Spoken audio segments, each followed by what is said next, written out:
Hello, you're watching New Vision TV News with me, Ruth, in a scheduled broadcast from the New Vision newsroom. We're going to look at the news around Uganda, around East Africa, around the world.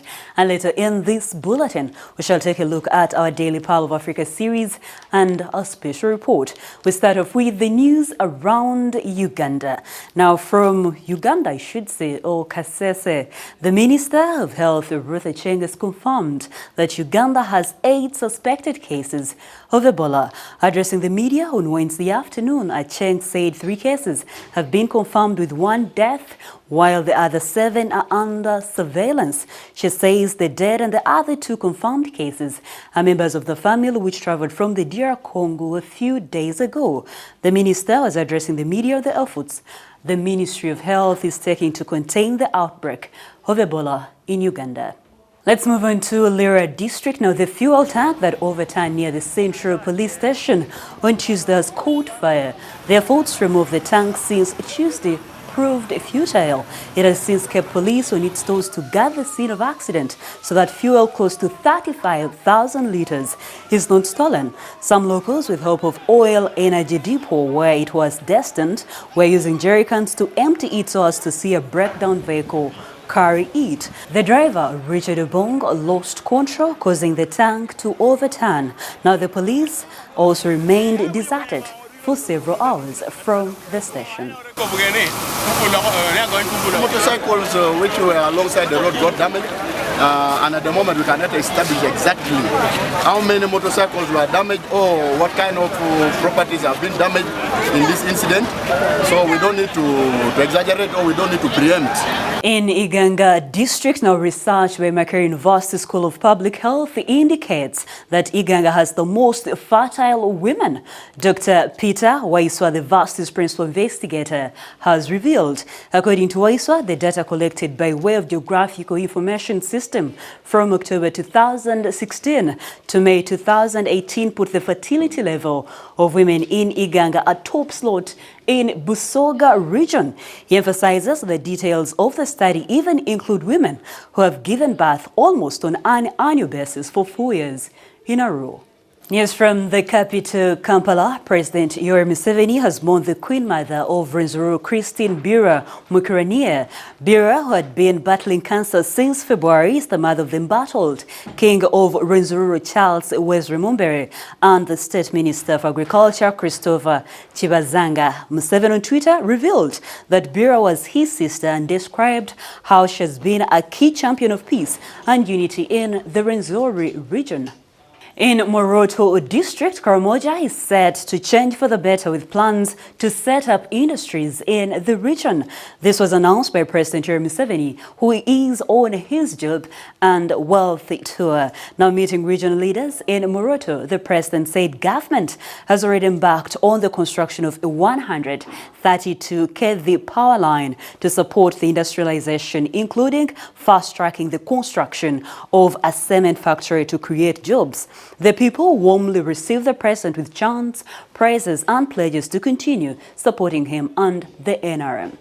In Mukono district, the business community, travelers, and school-going children are stranded following the heavy rains, which have destroyed most of the roads in the district. The affected sub-counties include Nachisunga, Chimenyede, Ntunda, Nama, Nagoje, Champisi, Mpata, Mpunge, Senta, Namuganga, and Nachifuma town councils. The mostly affected road is Kayanja Seta Nazigo, which has taken over a month after it was completely cut off as the waters of rivers were flooded the road at Kungu village. In Kamuli district, since firewood-saving stoves were introduced at Kamuli Township Primary School, the school has registered a remarkable reduction in cost by spending 450,000 shillings only per term, opposed to the 3.5 million shillings before inception.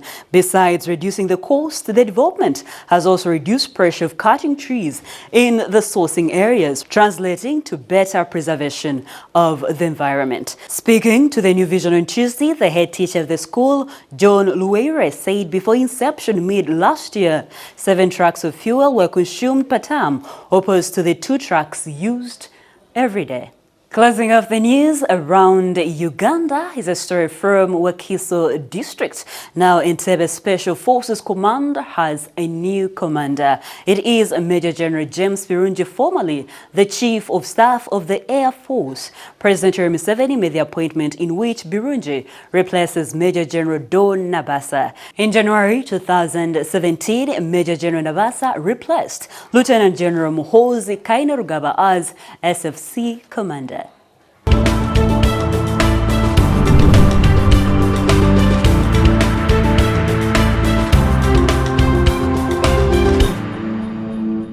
We now move on to the stories making headlines around the East African region. We start from Kenya, where the Kiunga border point with Somalia in Lamu County has been closed. Kenyan authorities say they are blocking routes for smuggling, terror merchants and human trafficking. County Police Commander Muchanji Kioi say the officers will now confiscate goods and prosecute those found to be flaunting the ban in an area that has already been red-penciled for Al-Shabaab activity. Moving on, in Rwanda, now 5 eastern black rhinos donated by European zoos are expected to arrive in the country on Sunday. The rhinos, which belong to a critically endangered subspecies, include 3 females and 2 males. Igwen Mutagana, the head of the conservation at Rwanda Development Board, stated that the reintroduction of black rhinos in Rwanda will bring considerable benefits in the country. We close from Southeast Sudan. Now, Peter Biara, a human rights activist, has started serving his 2 years prison sentence. The vocal critic was found guilty of espionage. His problem started when he was arrested on the 28th of July 2018 after posting several tweets criticizing the country's peace process. It is still not clear how criticism was linked to espionage by the state. We now move on to the news making headlines around the world. We start from Sudan, where protest leaders have agreed to end a campaign of civil disobedience launched after a deadly crackdown on demonstrators and to resume talks with Sudanese ruling generals, an Ethiopian mediator has said. Now, the apparent breakthrough, which the military rulers had yet to confirm, come as a top U.S. diplomat prepared to embark on a mission to press the generals to halt the crackdown on protesters demanding civilian rule. Sudan has been led by a military council since it toppled autocratic President Omar al-Bashir on April 11th after months of nationwide protests against his iron-fisted rule of 3 decades.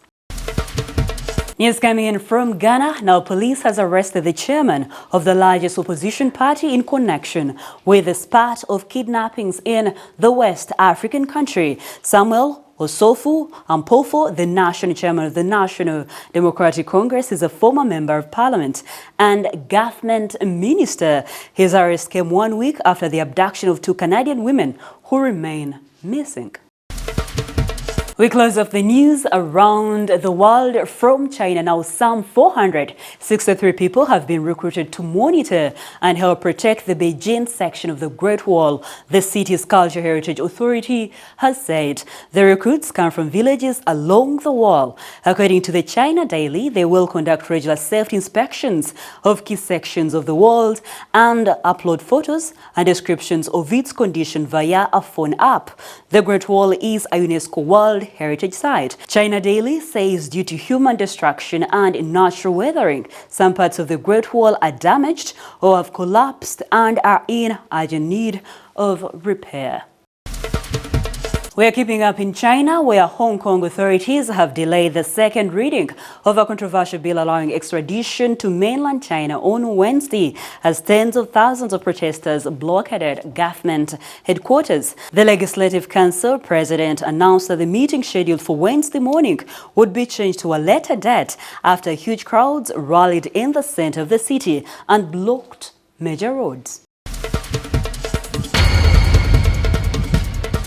That is it for the news around the world. We go for a short break, but when we come back, we have news in business and much more on New Vision TV.